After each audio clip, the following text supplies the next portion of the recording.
I'm on retreat right now with the group of CEOs of high-tech companies that I have been coaching for a while now, and we 3-4 times a year we always down tools for 2 to 3 days to come to these exquisite places to do work on ourselves.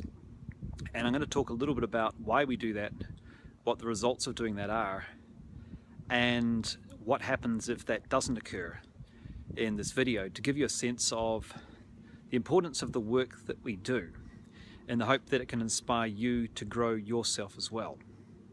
Because I fundamentally believe that if you're a high-tech CEO, your business will grow the fastest through you growing yourself as the founder and as the leader.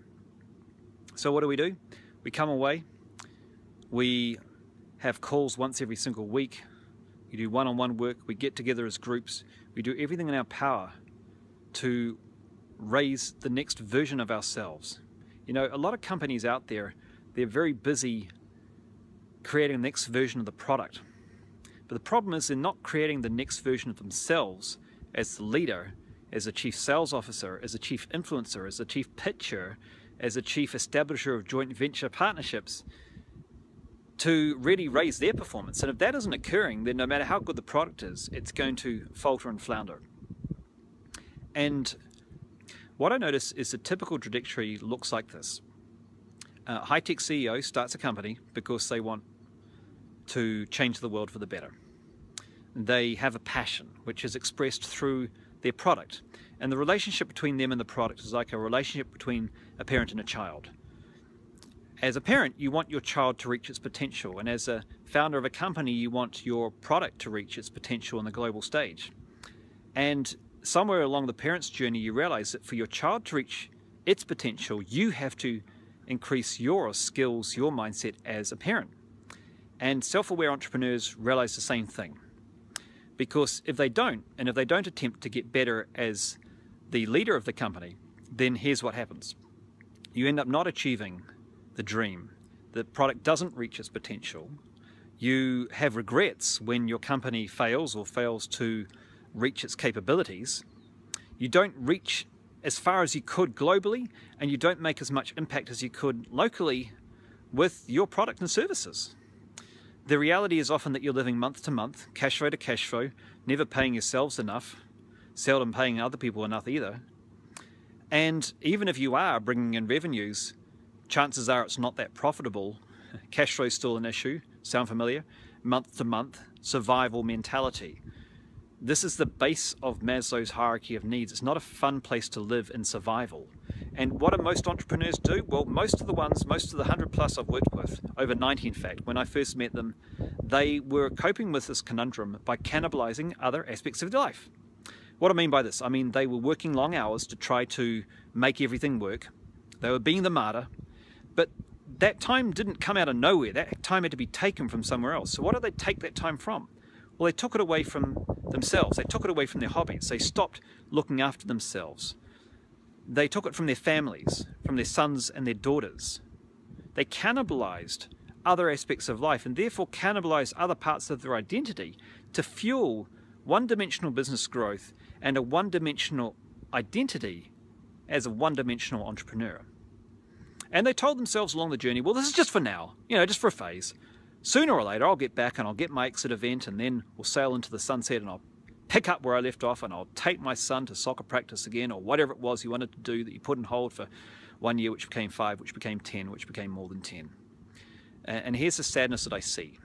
Even for the companies who do achieve their exit events. One, and I know because I've had a personal exit and I've experienced this firsthand, that exit does not give you the euphoria you imagine beyond the first couple of weeks. And all that it does is it means you no longer have a company and a purpose, so you trade your purpose for some cash, which doesn't give you that much happiness.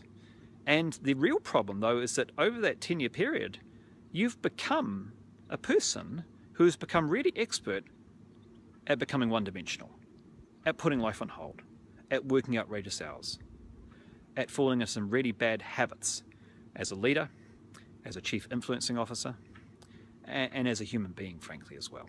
And that's sad. That's really sad. So the path is sad if you don't make your exit, and the path is sad if you do. It's a double bind, and that sucks. And so part of my responsibility is to make sure that that's not your path. I've made mistakes as an entrepreneur, and most of the ones I work with were about to make some mistakes as well.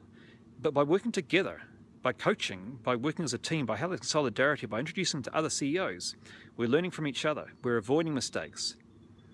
Churchill once said that life is too short to learn from your mistakes. You have to learn from others. I believe that's true.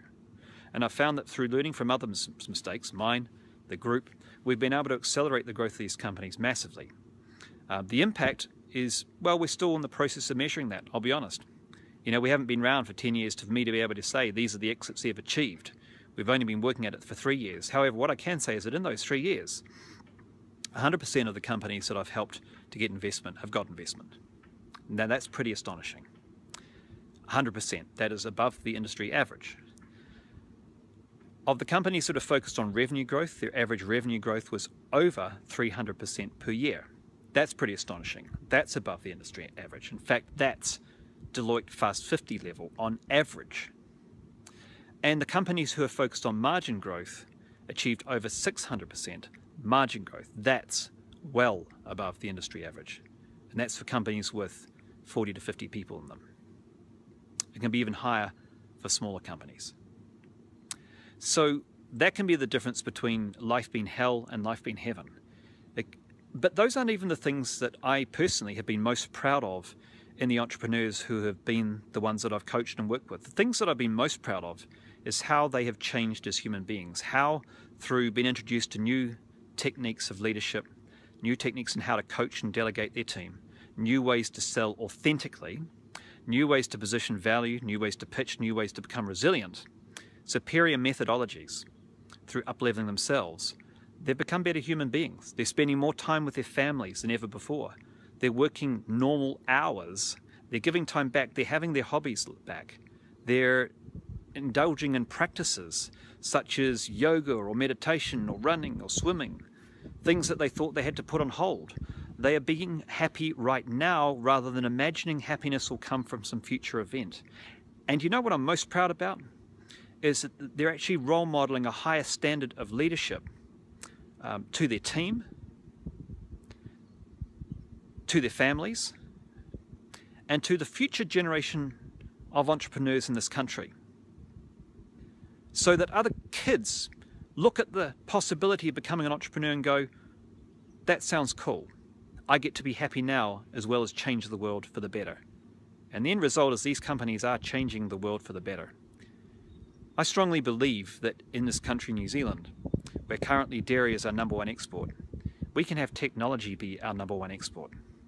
And the way to achieve that is to unleash the potential of our high-tech founders.